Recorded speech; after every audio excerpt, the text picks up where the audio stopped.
You've already been stupid. But I'm telling you, no person with a brain signs a document, a government document that they don't read. And that's what you were asking him to do at 11:30 at night in a car because you needed it the next day because you got an overpayment that you spent. Your petition is dismissed. Was there an investigation of your home? I did speak with Child Protective Services. May I see it, please? They did on my new home. I did explain to them that I was not living at the other house. I still owned it, but I was not living there. Don't tell me what you explained to them. That's hearsay. Now, you know what your son told the workers? No, ma'am, I do not. Well, let me read it to you. He wasn't a part of the phone call, so I don't know.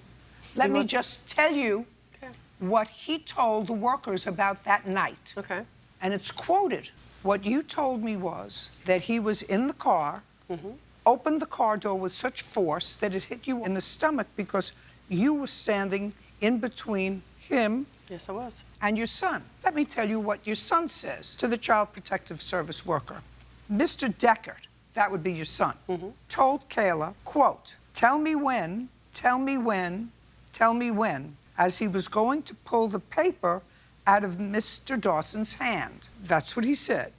Because that's what he said as he was pacing. So he was correct. He didn't say why. He just said, tell me when, tell me when, tell me when. Mr. Deckert, that's your son, was frustrated with Mr. Dawson for not signing the paper. Mr. Deckert said, and this is a quote from your son, I was about to slam the door shut on his legs. That's the first I heard of that. Really? Yes, ma'am. Well, that, really? Well, that would mean that the door was open. I'm just telling you what I'm reading in the report that is quoted by a Child Protective Service worker. I understand. Sent there by you with regard to this incident. Do you understand? Yep.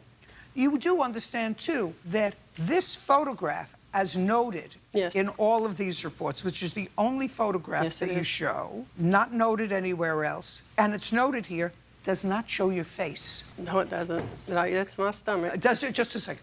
Does not show your face. Your case against the defendant is dismissed. I understand. On the counterclaim, I'm awarding the defendant $1,500 for filing a false report with Child Protective Services. That's not what Child Protective Services is there to do. Child Protective Services is there to protect children, not to interfere with other. You don't use them as a tool for other things. I'm very careful about child protective proceedings because there aren't enough child protective workers to go around. Children seriously injured or at risk of being starved or beaten or maimed aren't seen because people like you try to settle a dispute by calling CPS. And I find that absolutely unacceptable behavior. And maybe a financial fine will discourage other people from doing it in the future. We're done here. Thank you. Thank you, Your Honor.